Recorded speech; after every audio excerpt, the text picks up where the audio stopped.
Hello, friends, and welcome to the Nugget Climbing Podcast. This is your host, Stephen Dimmitt. Martin Keller is back on the show. Martin is a teacher and an elite boulderer based in Switzerland, and this guy is so impressive. If you haven't heard his first episode, he was on in episode 109 about a year and a half ago. That was a great one. But this is a standalone episode. I was able to meet up with Martin in person in Magic Wood over the summer. We recorded this in late June, so I've been sitting on it for a while. And yeah, I'm really excited to share it. Martin is passionate about the climbing in Switzerland. It was really fun to meet up with him at the boulders in Magic Wood. I got to see his project. He came and watched me try Octopussy, which was my project for the trip. And then he came over to the Airbnb and we recorded this on the deck during an epic thunderstorm. So yeah, this was a really fun one. Martin is very thoughtful about his climbing. He is a coach. He has a lot of private clients. He's 45 years old and has been improving steadily throughout his whole career. And he is absolutely crushing. He's climbing harder than ever. Earlier this year, he sent one of his hardest boulders to date. It's called Gateway V16 or 8C Plus, and Martin did the first ascent of it after it broke. It was originally put up as a V14 by Jimmy Webb, I believe. We talk about that in the episode. But yeah, we talked about his send and his journey to doing one of his hardest climbs and so much more. This was a really fun one. Martin always brings the nuggets, and I hope you enjoy.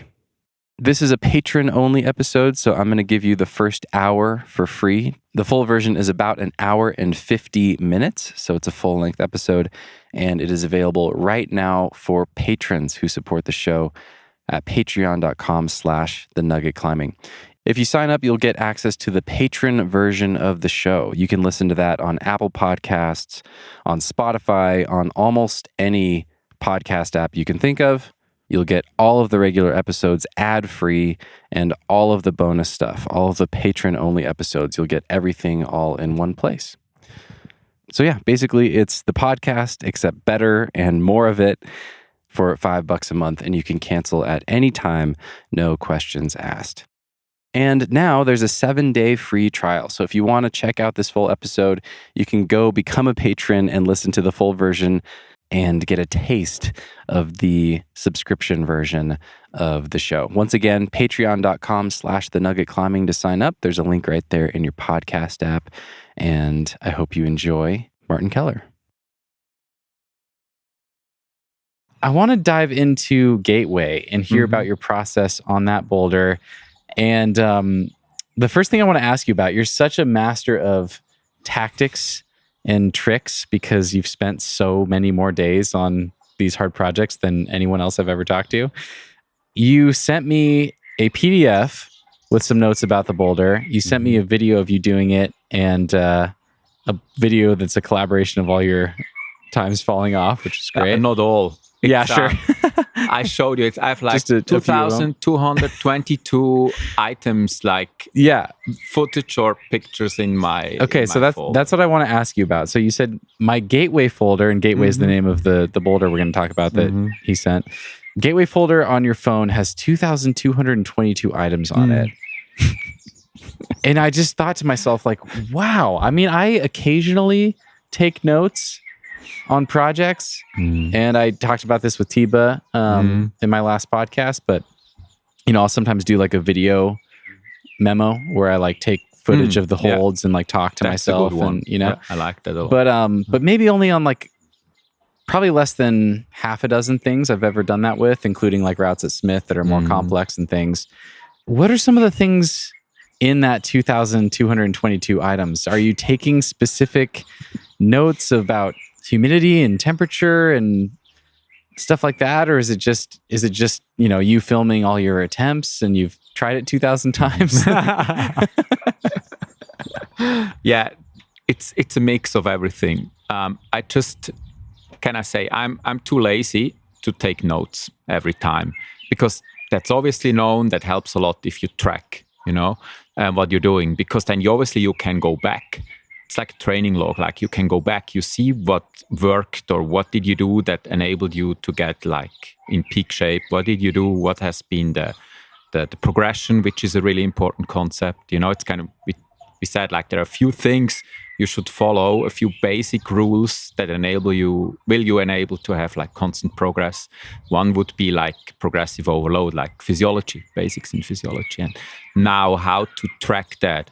So you track your weights when you weight train. And so you know what worked, how it worked. And I'm just too lazy. Always, it's just too much going on for me. But it would be a really good thing. So I really would recommend it. But then again, you have to find what works for you and some way. And my way, it's I just put my camera on and just let it run. And then I cut out all the tries I do. So that's my training log. So I see from the volume, what did I do? And I know the intensity by which sequence I climbed. So that's kind of my training log. So that's why I have so much like footage out of it. And also because I never see myself climbing, obviously, nobody does.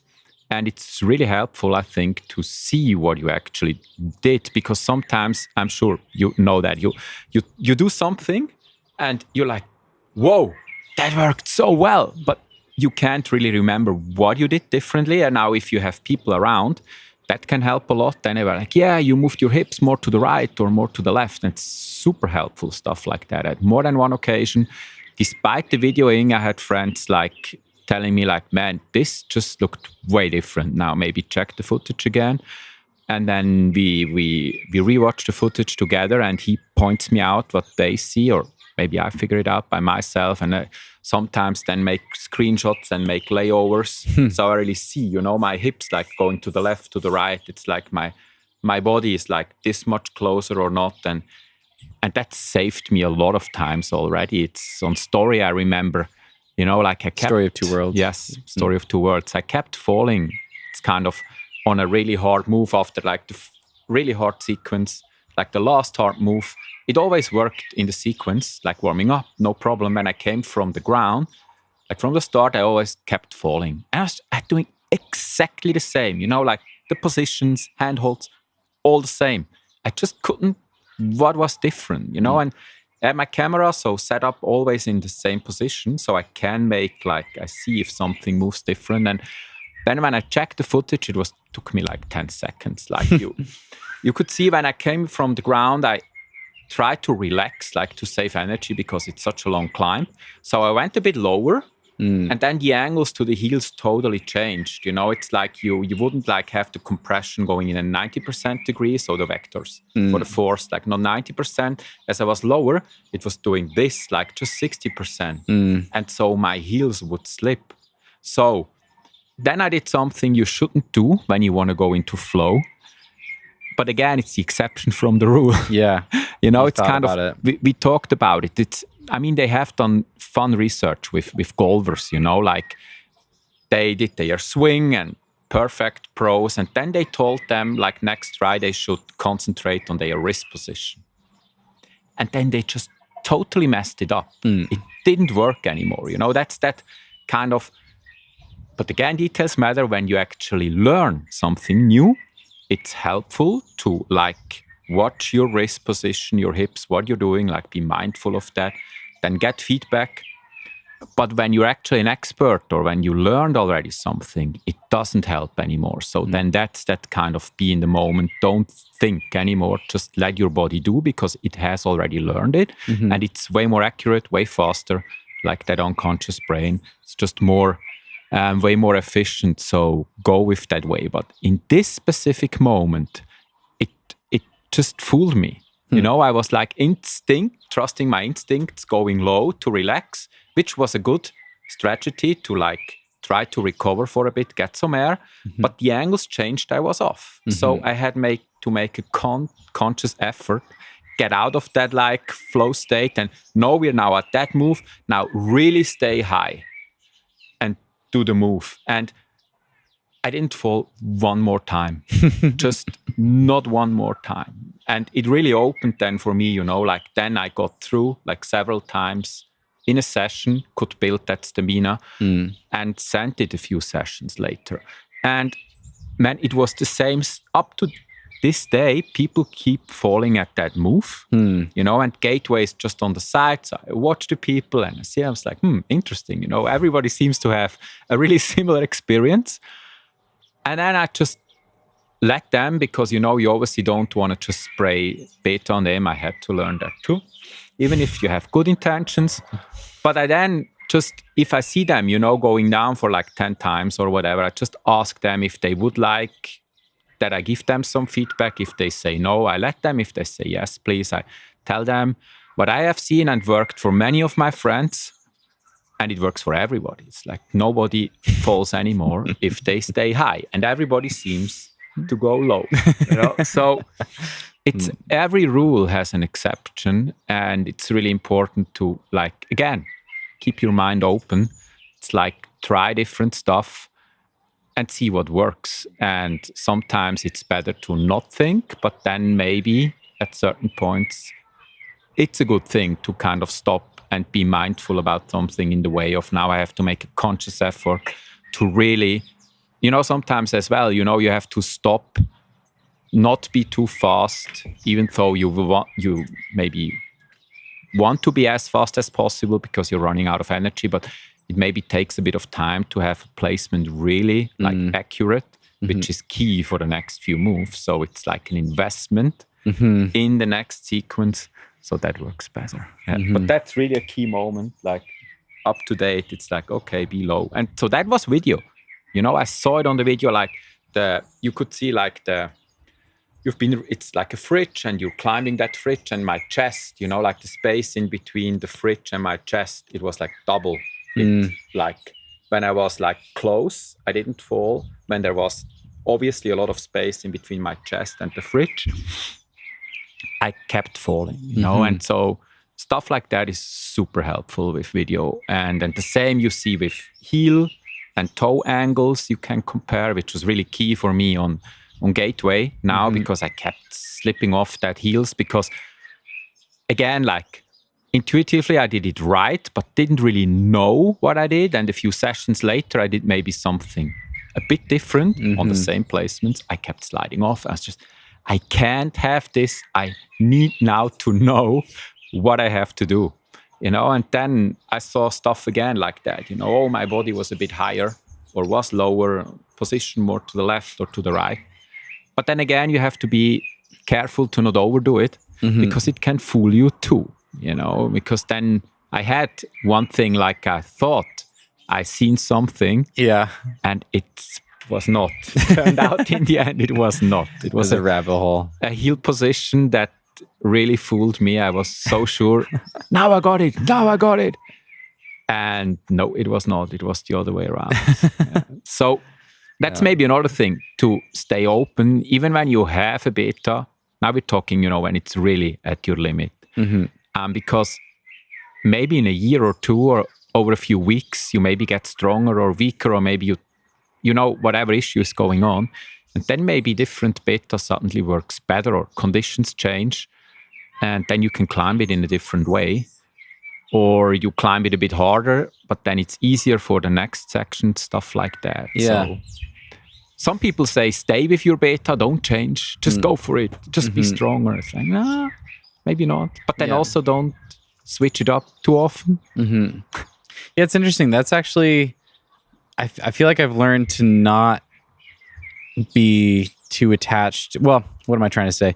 This is why I don't take really detailed notes on projects a lot of the time. Like, for example, some of the climbs in Waco that I keep going back to every winter that I haven't done yet, I just have found time and time again that if I take really detailed notes, I come back and I'm kind of a different version of myself. Like I'm stronger in some ways, maybe even weaker in some ways.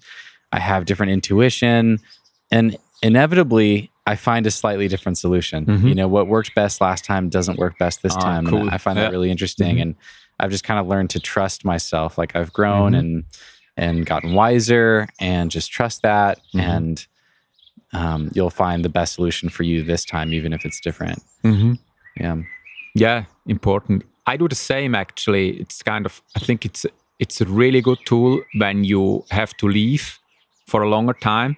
And when you figured out all that micro beta and details, to do a video audio and go through the holds and like talk into the phone, like getting my hand or even a shoe and show the placement of the heel. Like, now here, be really like careful to place that way, toe has to look there, the heel has to catch that little edge, and then you maybe roll it, and then the next hold you grab exactly that way, because that saves you like several sessions, because when you come back half a year later, you're like, I still know the holds and the placements, but you maybe don't remember that like little details that can make such a big difference, and you're way faster. Yeah. And even if it doesn't work anymore, you still don't need all the sessions to figure that one out. You're quicker. Like, it definitely speeds up the process. Right. Yeah, that's true. So that's the log for me. To have my training log with just filming the sessions and the attempts. And it's really helpful. Basically journaling it like as you do like notes. And then it's like on my harder projects, I do the same as well. Like, I try to like write a process I had on, I remember on Dreamtime, on the Crux move, I had like one move was 1 page of like just how to move, blah, blah, blah. But then again, that was to learn it. But then it was coming down to a point, it was like flowing, and that's where you usually want to go. At first it helps. Perfect picture how it should be, like learning it with the notes and everything, be mindful. And then over time, your body learns, and then you kind of can switch off and you just execute and you go for it. Yeah, helpful. And as you said, or you ask, like, you spend all the time on one boulder. No, not anymore. For me as well, like for recovery, again, skin, muscles, mind, it's really helpful to switch it up. Like, get 1 or 2. Or 3. 2 or 3, not just 1. You had some interesting things in your notes about getting weaker while climbing. That's a concern. That's a good one. It gets talked about a lot. People are concerned about it. I'm concerned about it sometimes. Like this idea that if you go on a long trip, you are out of the gym for too long, you're off the hangboard or off the moonboard for too long, and you get weaker. And in your notes, you were just kind of playing with that idea. Like, are you getting weaker? Obviously at some of the gym things, but if you sent your project and if you're getting stronger than ever in these more outdoor specific or, specific to the area that you're trying to climb in those ways, then does it even matter? I want to talk about that. Do you feel like when you sent Gateway or any of these other really long-term hard projects, V15, V16, how do you feel after that? Do you feel stronger? Because I think I would be a little bit bummed. Like if I climbed my hardest boulder of my life, maybe if I put, 50 days, which would be way more than I've ever done. But if I put 50 days into something and climb my first 8B or 8B, whatever, I think I'd be pretty bummed if I didn't feel stronger in general. Like if it was kind of back to the drawing board with the next project, Yeah, that's a good question. As you said, we hear it all the time. I hear it a lot as well. And then I'm always like, interesting. Just to have a little thing in between. So don't spend 50 days on a project yet. That's another thing. Like, don't do what I do. I really don't recommend people go 50 days or 150 days to try the same boulder. It really, like, I'm in a different place maybe than many others. I've climbed now for 25 years, even though I started late, but I climbed a lot. It's like, it's important to build that pyramid, like to learn to climb and to acquire the skills and everything. So don't go too fast into that, like, I want to push to the limit. Now I spend all my time at the one project. I'm surprised to hear you say that. That's I think it's important again, because obviously it's what I do and what I post about, blah, blah, blah. But again, that's maybe what people see. And then, it's for me, it was, like, try to push it that far, like to see what I'm really capable of and take it to the limit. That's what, like, motivates me at that point now where I am. But there wasn't always like that. Like when I started, I built my pyramid. I was like alpine style climber. Then it got just too dangerous. No, I don't want to do that. Went into sports climbing, like you too, spent my time there. It's like, learned quite a lot, I think, that I can like profit now as a boulderer too. I always had horrible technique, but over time that really helped and changed. And then I went into bouldering. And I still remember when I did Steppenwolf, and one summer in Paradise, like my first into 8B boulders, it took me 7 sessions, 8 sessions. So way not 100 sessions. Okay. That was a long time already because we just used to, spend 1 or 2 days at the project at first. So I think that's important to have in the back of your mind, especially when you start, when you're new to the sport. Just enjoy whatever is out there. It's climbing, movement, like on all different kind of angles, in all different kind of rocks. Just, build that base.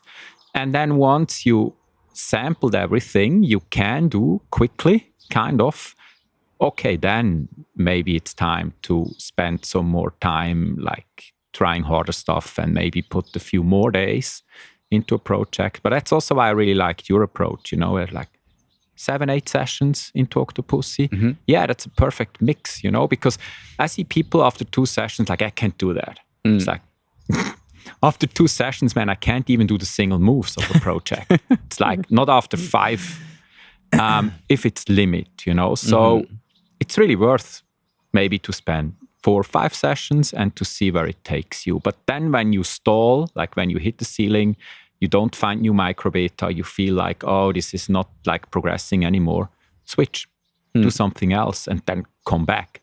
It's also like Giuliano. I saw him growing up like as a little kid, like joining his father and scrambling around, and now to what he is. And he, for years, he did all the boulders like second try or second session. And he would have been able to climb way harder, like way earlier. But he was just going with his father and climbing everything. And I mean, you can tell he's such a good climber because he spent the time, built up the pyramid, but then also like started to push a bit more. But he was building up to that. And now that he sampled everything he can do quickly, now he had to transition and like start to like really put in the time and the effort and taking to its limits, like physically and mentally too. Like he spent a lot of time on the low start to off the wagon. Like he got so close and the whole process. And he sent, in the end. But he went through all the grades like that, like V8, V9, V10, V11, V12, V13, pretty like quickly because he was building the pyramid. He didn't spend too much time on one boulder. And now he can take from all that experience, like all the skills he learned and can put it to use to really now try to push the limit. So I think that's a really, really important concept. And he's out of other things to do at this point, probably. Yes, it's his only as option. well. Something else too. Yeah, but I think that's important, because you see that people obviously, like to, like started climbing, and guys especially, like responding, some guys like really quickly, like getting strong really quickly. And obviously they want to push and progress and in coaching as well, it's hard for me as a coach because I understand they want to progress and I can help them to do so. But on the other hand, I have one right now, like he's, I don't know, that's different genetics. I don't know, 2-3 years into climbing V10 outdoors with just not much outdoor time. And it's just like, how you do that? It's, but he's clearly like not having the pyramid, the base, the skill level yet. And then also, the fingers and everything, it takes a while to adapt. So I have to make sure like hey man, maybe step a bit back and now, like work a bit on the pyramid, like establish, like sample all that skills because man, you're in your 20s, you have another 20 years of hard climbing in front of you. There is no rush. And people, then it helps when they see me, like, oh, he's 45 and he's still like able to climb at a certain level with kind of not that much volume, maybe another thing to do. I don't like have double sessions, triple 5 times training a week. But then again, it's like, okay, build that pyramid and we maybe have to, like, no, you don't need to get much stronger at the moment. You're really strong. It's more skill. But then you have other clients, they are at a different place, maybe like really good climbers, climb for like 10 years already, so they have a really good skill set.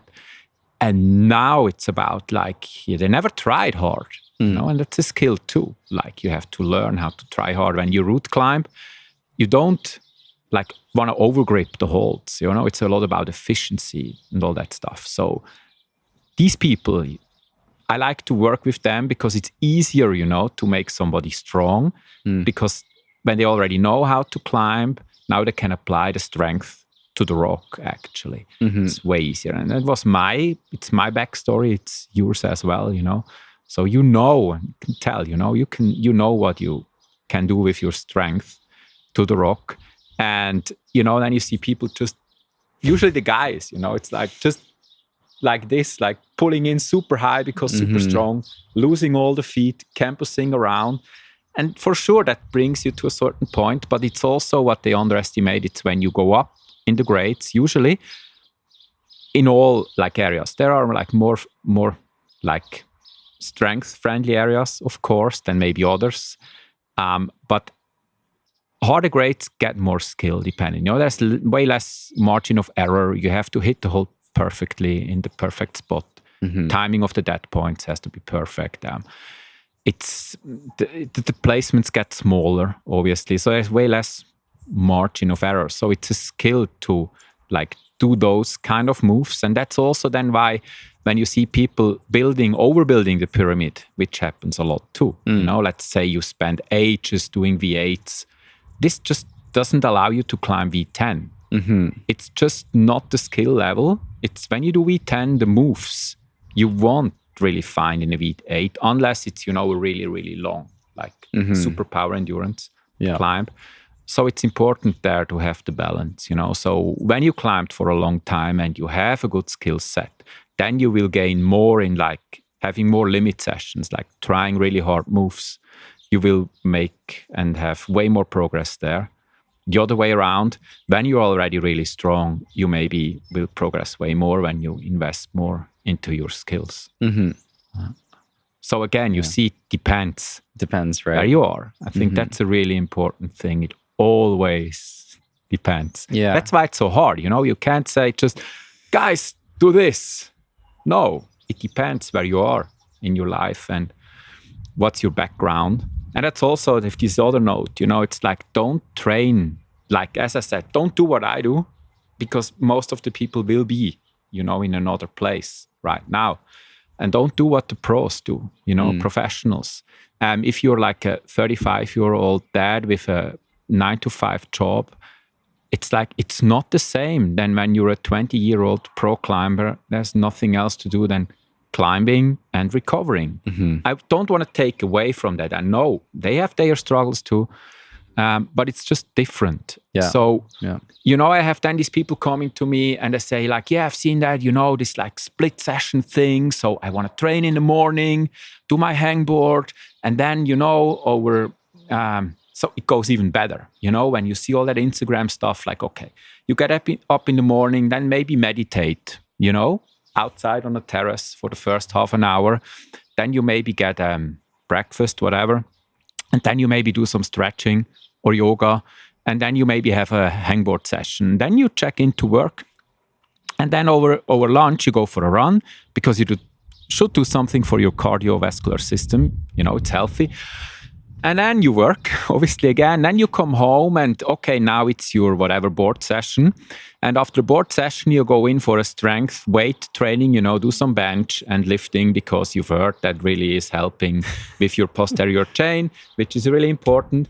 And then you could do some mindset work afterwards, and maybe whatever, another yoga meditating session. So when you sleep, so you're back to sleep, and again, that makes maybe sense for professionals.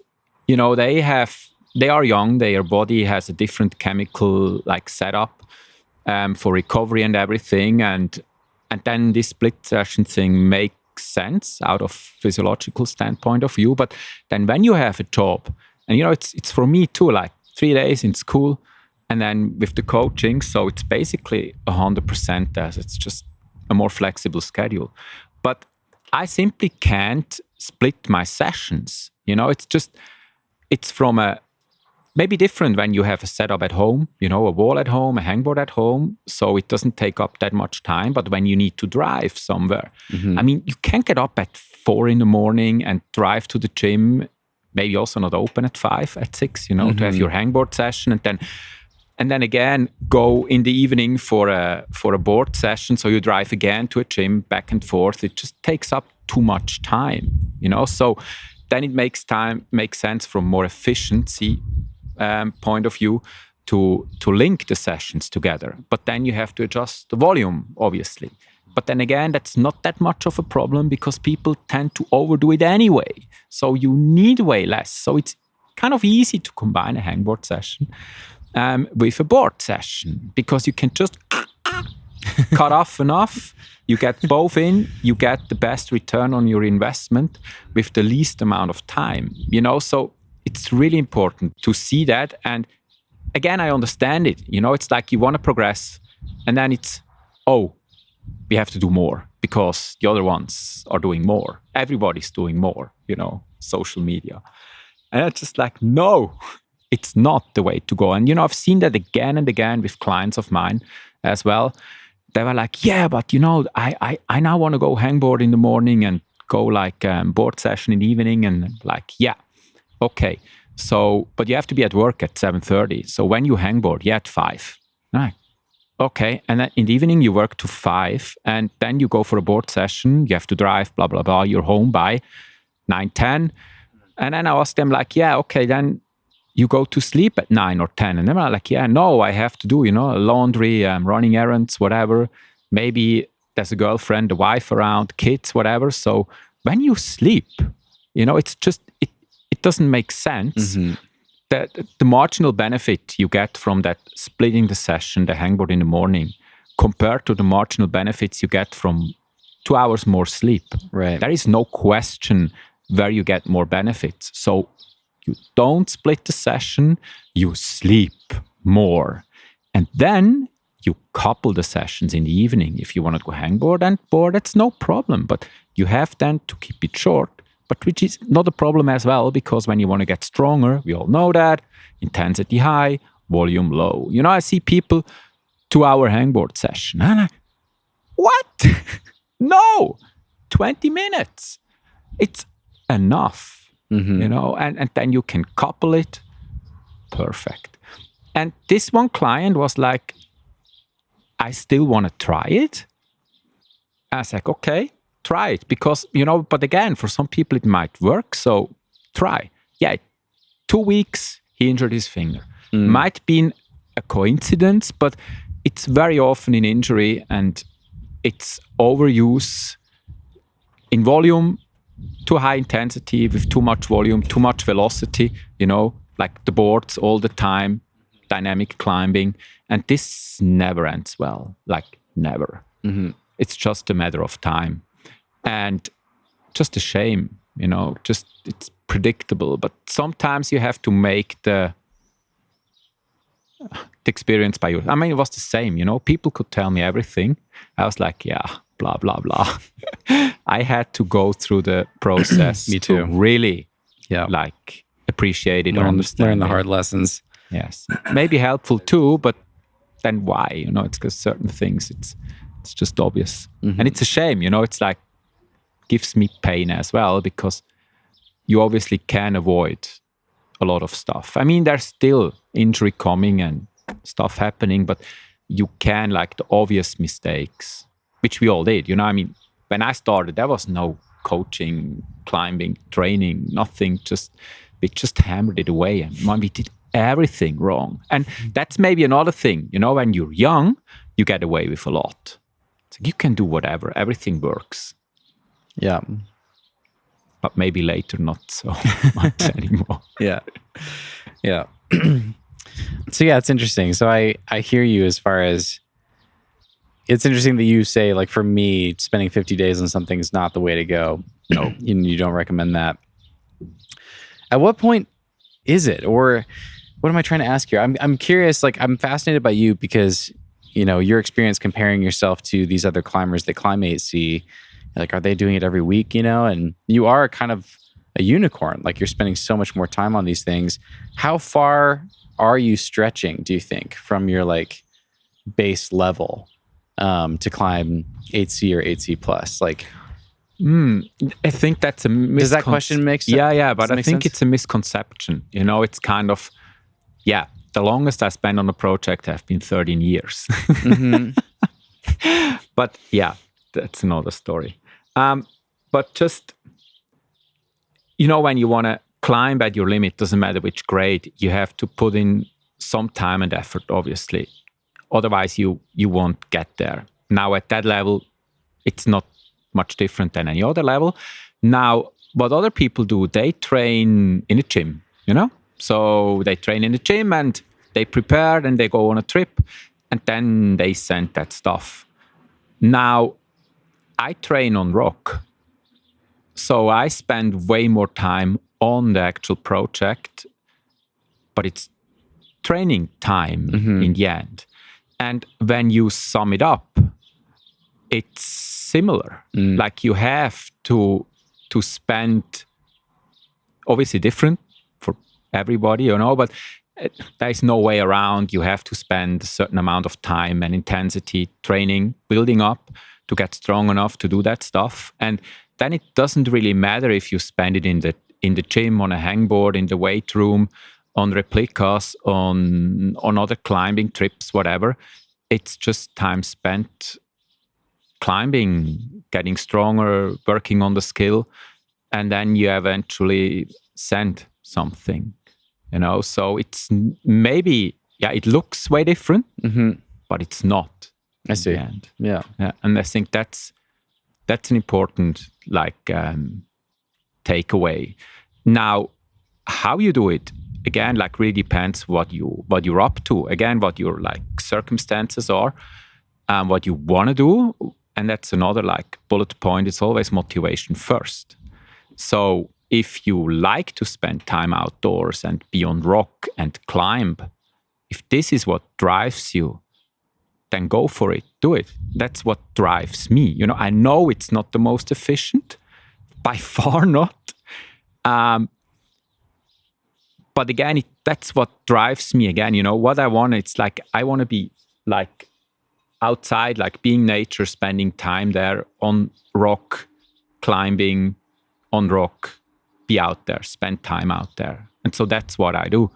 And even though I'm very well aware it's not the most efficient, also with my time, but it's my driver. It's what I want to do. It's how I organize my life around from early stage on.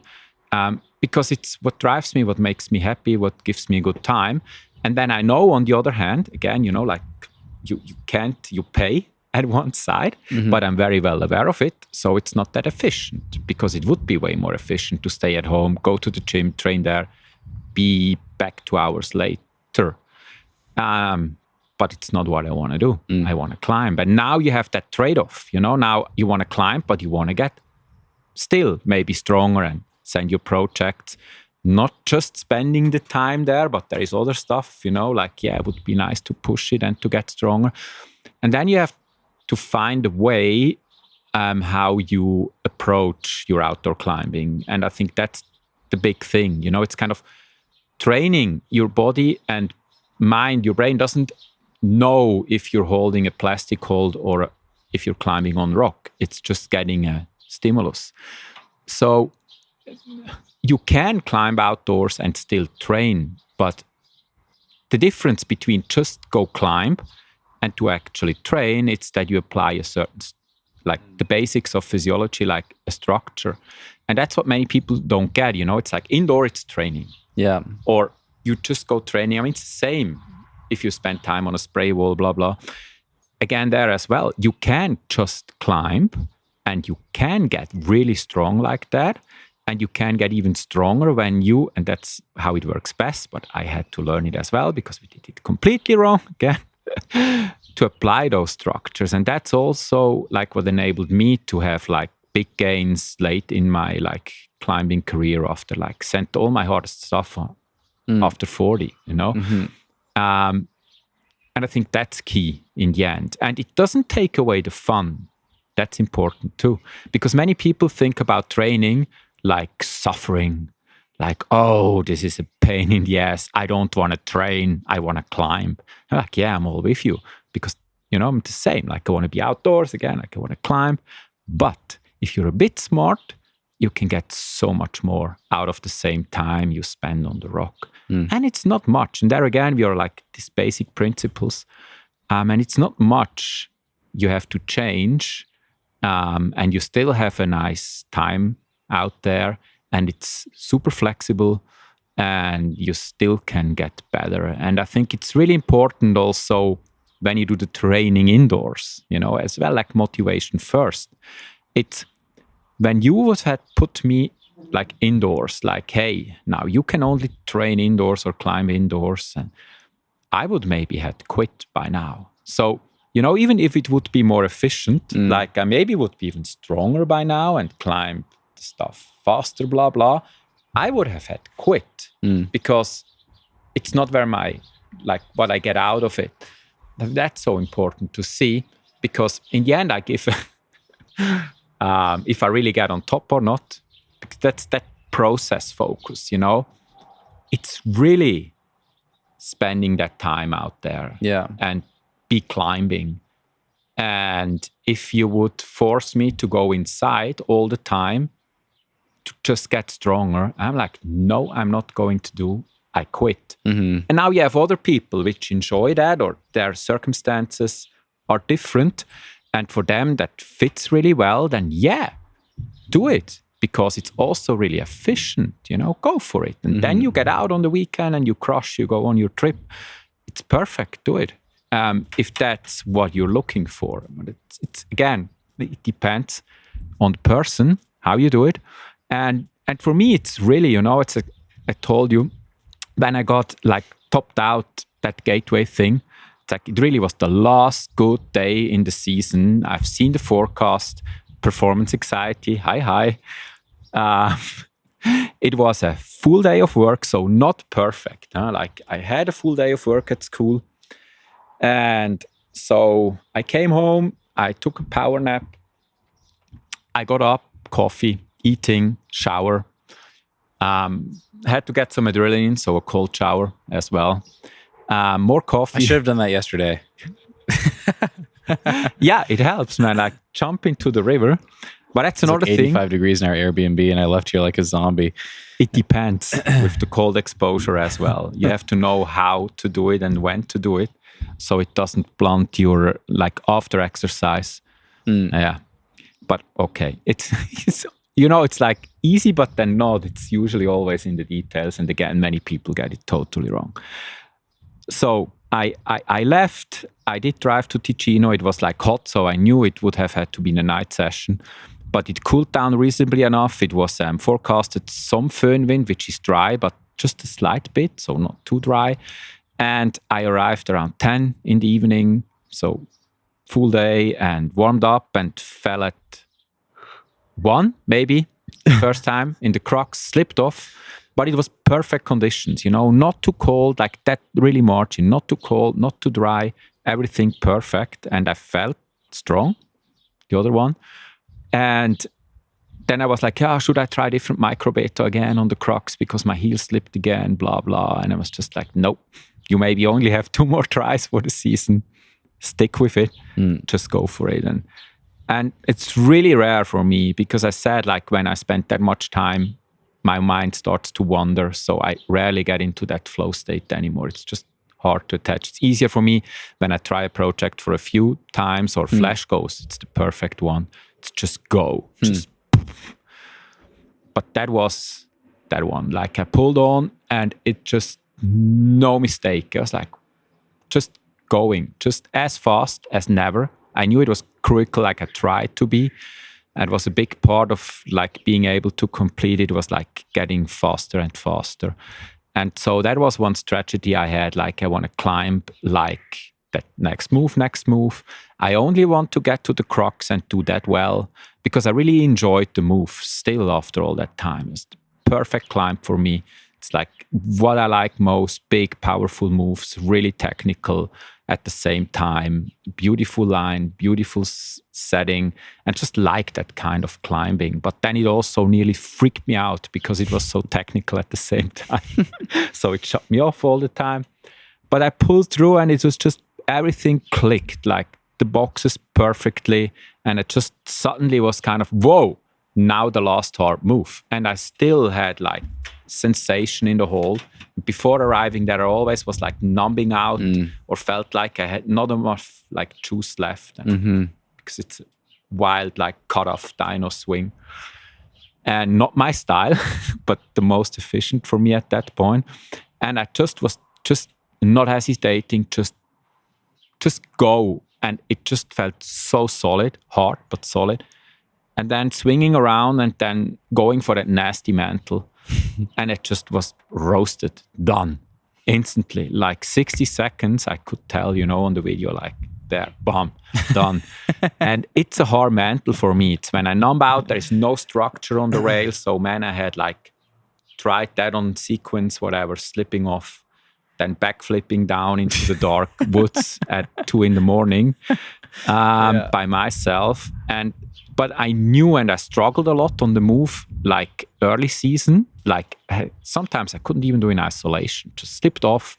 My body position was off, and I knew, you know that too, out of experience. If it's limit, even if the top out is not the hardest part, you want to be 150% sure you know what you have to do because of.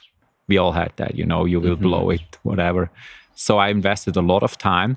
And I had to push with my shoulder, and I could feel like my shoulder was like, you cannot see on the video, but sensory feedback, my shoulder went back. Like, I was like, oh shit, this is no good. Like, it did give way. And then I really was like sitting even deeper on the shitty hold. So fully trust my shoe. I changed my shoe just because of that move. It was harder in the first part of the boulder, but exactly for the mantle, I had the instinct, which was just a bit more edgy, so I could it was more control on that foothold, and I just had it for that move. And I watched my foot and was like, you stay. And just tried to push with my whole body, like actively, like my butt cheeks together, and just pushed with my body and just barely reached with my fingertips. I could see you fight for it. It was so close, and then even the slab walk was just because by that time I had numbed out. And again, I couldn't tell, do I slip or do I stay on? And it's a bit hairy because you're a bit exposed up there, and there's the tree in the back you don't want to touch. Some people don't give a damn about dabbing. I'm still a bit old school there, maybe. Another discussion. So I didn't dab. And then still a 5-meter top out, and there's a resting point, but I couldn't stay as long as I wanted because my legs started to give in. Jesus. But again, I did it a few times to just be sure to not mess it up. And then topped it out 2 a.m., something like that, whatever, in the morning, all by myself. And that's maybe not typical for me compared to the past as well, because there was barely any screaming. And a little bit, but more out of maybe relief. But I was really, really sitting there and just being really content. I feel good, but it wasn't euphoria. It was different on other big projects. I really was going all out.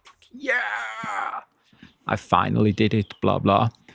And at first I thought this is weird for me, not that much screaming. I think not even in the boulder. But that's another one. You actually can apply more force when you scream. The nice video with the lattice testing with, with Emil. So I used to scream, but not all the time. And then sitting up there, I was just like, this is weird for me. Why no euphoria? Just being content with the situation, everything. And then I Googled the word again. And it was such a beautiful description, being, You Googled euphoria? yeah, not euphoria, but content. Oh, you know, content. like Yeah. content. Okay. Yeah. And it was just such a nice description, just to be like satisfied, like with what you have, where you are, like in the present. It's just, yes, that's where I want to be. And it didn't really matter that I wasn't sitting on top, which was nice. No? Don't want to lie. It's always nice to complete that stuff. But it's really, I think I took it like to the end for me with that really process-oriented mindset. And that was kind of the proof, if you want to, so the test, you know. I topped out and it was just, yes, okay, beautiful night. The birds started to sing soon. It was just no euphoria, but just really, really okay. And it was at really a great time, you know. It's again like what was best about that project was the time spent there. 3 years, like all the people I met, all the solo sessions, all the hardship, man, like breaking the crux hold from like nearly climbing it, broke the crux hold, crumbled several times, sent me back, couldn't even do the single move. Coming back, my bottom was gone, like a tree from a big storm had taken away all the bottom. So I had to rebuild the landing. So I had to rebuild the landing. Took me ages. My landing was gone. And just, you know, so much shit then happening during the year, like before, where I got really close in spring.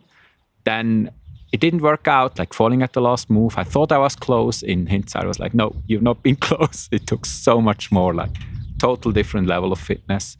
Then I got real close on another long time, like my last really long-term project, like 12 years on now on Sustenpass, and I felt 2 times on the last move, like so close. And I could tell, you know, different level of fitness, really. And then I catch Corona, and it was just season gone, just done. It was just a flu, but enough to not be able to perform anymore. Then it was summer break, and my wife catched it too, but we have been okay. But then just going into holidays, we catch the bad stomach flu in Indonesia while surfing. It was really just not nice, you know, just feeling really bad for several days and just recovering from it. My wife nearly drowned while surfing, like really close call, like really, really close. And we came back from holidays and we catch Corona again. It's just like, man, it's, you know, I want to climb, but sick again. And then more stuff, you know, it's our cat died. That might, for some people, be just a cat, but for us, it was a real family member, you know, for my wife, like 14 years, in all the bad times she had, like the cat always was there for her. And so it was really hard for her. She was sick for quite some time. We took a lot of care, but she didn't make it. And then my wife's dad, got real sick into intensive care, so many travels to Germany, and then he eventually like passed away as well. And then we had some more health issues, and it was just a lot, you know, so just, it wasn't nice. But then again, it really, like, climbing helped me. I still kept like the 2 sessions a week, just sneaked away, just to be out on rock and to climb and train. For me, just to clear my head, and kept, I think, my sanity somehow. Otherwise, I would just have gone mad. It was just too much to take. So yeah, it's therapy in a way too, you know, for me. Like, yeah, you're out there, you're focused on only one thing, you forget everything else. It's like some people try to like meditate or do whatever. For me, it's climbing. Like, forget everything else. It's just me here in the moment. Just the next hold, good times, bad times, everything. And still manage to get kind of back in shape. Funny enough, huh? It's like, it doesn't need that much. If you spent some years before, it's like investing and building up. So I got close, fell on the last move. Then my shoe broke. The new shoe didn't stick on the crux hold anymore. And I was like, oh, thanks. So I had to find new microbeta, and at your limit, a little bit harder is a lot harder. So it put me back, took me, and that's the hard thing. You know, if I have little progress every session, like I find some microbeta detail, I know I have my like 4, 5, 6 hard sequences climbed. I know did my training. That was an okay session. Maybe conditions haven't been on point, so all good. But then I had real trouble. Like I couldn't reach my high point anymore for 2 months. I was like, that was hard to deal with. But then, okay, I had to use that harder microbetas. So just keep going, keep training. And eventually, as it goes, when you follow that like physiological principles over time, keep your deload weeks in. I think you had a really nice experience there too with your like 2-to-1. I tell people like 2-to-1 training to deload, they're like, they deload, what is it? It's like never done it. Yeah. So I eventually got really like back into shape and fitness, got real close, and then really had like really nice improvements of fitness, got suddenly like 3 good tries on the project instead of only 1. So I knew I got close, like, like falling 3 times on the last hard move. I was like, it was impossible back in December. So it was cool to see. And that's maybe also, you don't have to send to have like that sensation of progress. If you have 2 good tries instead of 1 and you feel that progress in fitness, you can keep your max level on the hangboard at the same time. So your power endurance goes up. So you're doing a lot of things right, obviously. And then I knew I was, like falling 3 times. It was just now a matter of just a little bit of luck. A good first try, second try, I will do that. I got Corona again. Oh my gosh. Wow.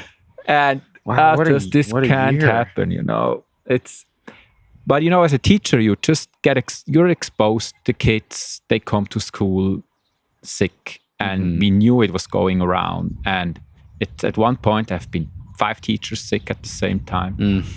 And so just takes it down. Okay, stop training because it doesn't make sense when you're sick, blah, blah, blah. And I ended up then for 1 month having 4 sessions, like in total.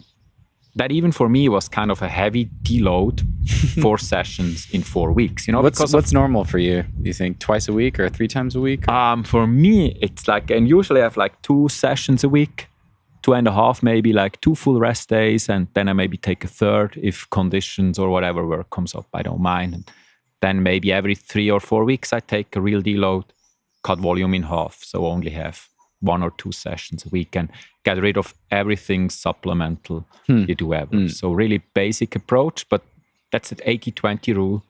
So you get a lot covered if you just go for the 80%, and the 20 just takes up too much time and effort. So I rather do it whatever. It's a bit intuition as well. If I have a busy week, like now, conditions are just, you see that.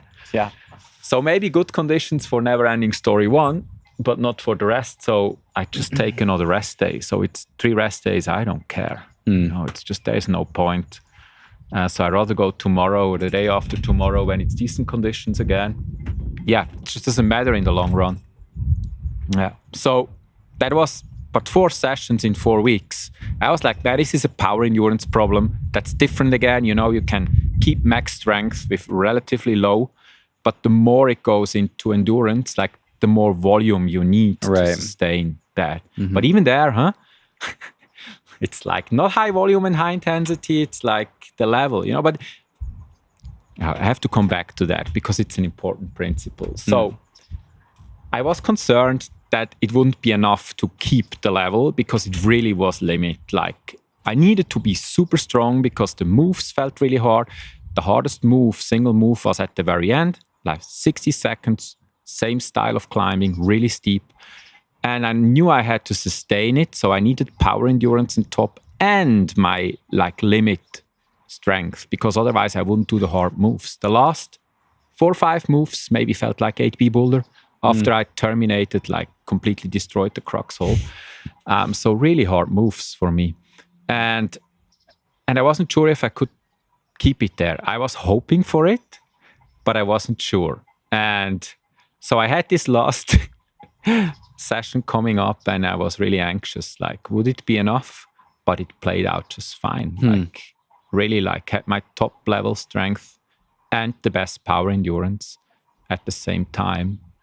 and everything came together with that one night, perfect conditions, the perfect physical and mental state, and it worked out. And for me, that's the ultimate thing. It's kind of everything needs to be on point, and that's super rare.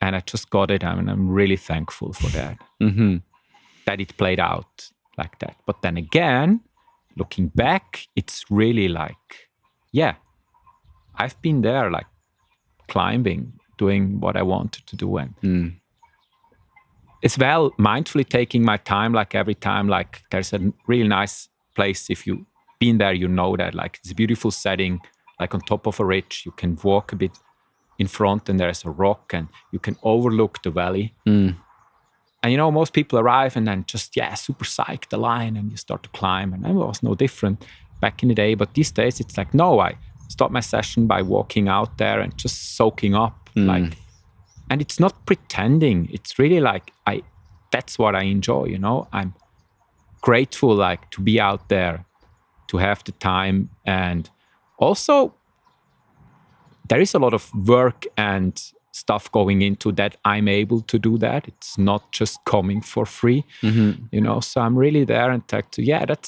I'm exactly where I want to be. Bam. And now let's go and enjoy that piece of rock, And I had times where I was like, it gets a bit annoying. Conditions have been really bad. And back in the day, I just battled through.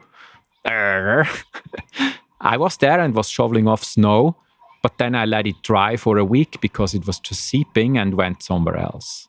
That's what I learned from myself as well. There's to a certain point you can push it, but at a certain point it just doesn't make sense. Doesn't make sense, yeah. Just go somewhere else and try somewhere else. Should we back up? I'm being a bad podcast host. We just jumped into this whole thing and I didn't really explain what Gateway was. It's on the Dreamtime boulder. It's basically just left of like Story of Three Worlds. It looks like. It was fun to watch your video. I was like, oh, that's where Sean did that. And and I remember Dave did Story of Two Worlds and then the Dagger first. So it's like, it's funny. It's like iconic lines just stacking there up. And in the back you have Dreamtime. Like that's just the ultimate lines for me from Fred. It's just so classy. And it's all the same boulder. It's just amazing. Blows my mind. Best boulder in the world, maybe. Yeah, still to the last day. I will be back for sure because there is still stuff to do. Oh yeah, now there's a different finish to Dreamtime. Yeah, no, maybe not that, but whatever. It's just such a beautiful setting and so much good climbing there. Yeah, and every line for itself. It's just wow. That's cool. Yeah. So yeah, can you describe a little bit more about this? Can you describe this boulder a little bit more and? Yeah, it's been overlooked for years. I'd never seen anyone climb on it before, I think. Yeah. Because everybody was so focused, obviously, on like the Dagger and Story and Dreamtime. And then Jimmy, I think, put it up together with Giuliano. And it climbs the lip. And it's really jumping into your line where you're climbing there in the night because then the backdrop goes off. It's dark and you see the actual line. It looks like the face of a snake, maybe at the start. So beautiful compression. It's free hanging, the start. So really funky, really unique also. And then it climbs the lip with like big moves on bad holds and really subtle. Like there's a lot of heels but again, if you move in the wrong way, you're just off. And it's a really unique combination out of really, really physical climbing, combining hard moves with a power endurance component. And then you have a bad mantle. Oof. Now the storm rolling in. So it's full value climbing, full package, And I was looking for something else after like having done Dreamtime or working on Dreamtime, which is really crimpy and not real my style. And doing a new baseline in Magic Wood, which was totally not my style. But again, it's these iconic lines I have in the back of my mind for 20 years. And when you've done everything else, more or less, you're just, okay, now that. And it's anti-style. But I want to climb it because it's just amazing lines. And then again, it's problem solving. Like, oh, I can't do it. Like, what do I do that I'm able to do it? And then you solve solved the puzzle, And that's another thing. So don't go for a anti-style stuff when you start climbing. Just go for what you're good at, what you enjoy. There's enough to do. And then slowly transitioning, I hated slabs back in the day, but going to font, I was just, it's actually super fun because you can do stuff that has been impossible half an hour before. And then suddenly you're just walking in. And what you said, like making the impossible into possible, you can have that in 10 minutes or half an hour there. It's amazing, So I was ending up with that iconic lines that felt pretty hard for me. And so I had to find a way to, I'm not strong enough now. How the hell do I get my ass up there with like being over 40? It's like everybody tells you, age decline, whatever, you're getting weaker. You maybe should just go to whatever, endurance stuff. And I'm like, no, I want to climb those lines. Yeah. Hard moves. And for me, it was a real transition because I tried it back in the day, in my 30s, couldn't do it. Just too hard. And so I really seen the progress and the transformation, because I applied different strategies and it obviously didn't work in the past and then it worked out. And I was going the classic way, not feeling strong enough on the crimps, and now it starts to rain. Yeah. Now we should go and try Never-Ending Story. It's perfect conditions. Yeah. Do you think this thing's rainproof? Yeah, it is. For a bit. For a few minutes. Yeah. Oh, and the cows are coming too. Oh cows man, it's just so cliche, but it's not. It's how they live up here. Oh yeah. It's beautiful. Yeah. It's not staged. It's just how it is. Yeah. So what to do when you can't do the stuff you want to do? Analyzing the situation. As it was really crimpy climbing, I was like, I have to get stronger on crimps. And I was like around 72 kilos, maybe around 182 tall. And I was like, what can I do? Yeah, maybe I can lose weight. The classic approach, because small holds, and my fingers didn't like it. They really acted up like after crimping so hard. I was like, there's too much weight on the fingers. I have to get lighter. This is for Dreamtime? For Dreamtime, but mainly for new baseline. Okay. Because there I really struggled too. But Dreamtime the same. Like I wasn't good enough for the dyno. It's not my style. Not doing a lot of campus stuff, and so I had to do it with the little crimps. So, losing weight makes sense, This is epic. That's real epic. We have a real welcome to Magic Wood storm. This has been the trip basically. Have you got rained out like that? I don't know if a lightning storm has come in like this out of the boulders, but I'll put this over here. Yeah, otherwise we then will transition into the house. Yeah. Yeah. Oh, we can wait for another 2 minutes. So I tried to get lighter, the classic approach. And that's maybe a sign. Yeah. That's maybe not the way to do it. Okay, we'll pause. We move. Hello, friends. I hope you enjoyed that free teaser with Martin. As you heard, we got rained out sitting outside on the deck as a storm came in.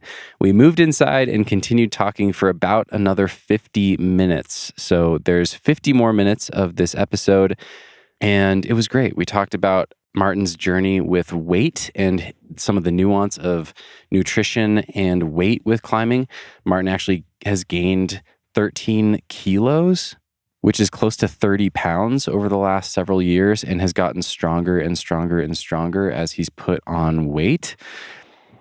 That's a story we've been hearing more and more, but here's another guy who tried to get really skinny and it didn't work that well, and then he tried the opposite and got a lot stronger and put on some muscle and has climbed his hardest boulders at a much higher body weight than he was a few years ago. So that was really interesting. And then we spent the last 20 minutes or so talking about my climbing, and Martin gave me some awesome feedback and some advice on my own climbing. And I think there's some great nuggets in there too. So if you want to finish the episode, the full version is available right now for patrons.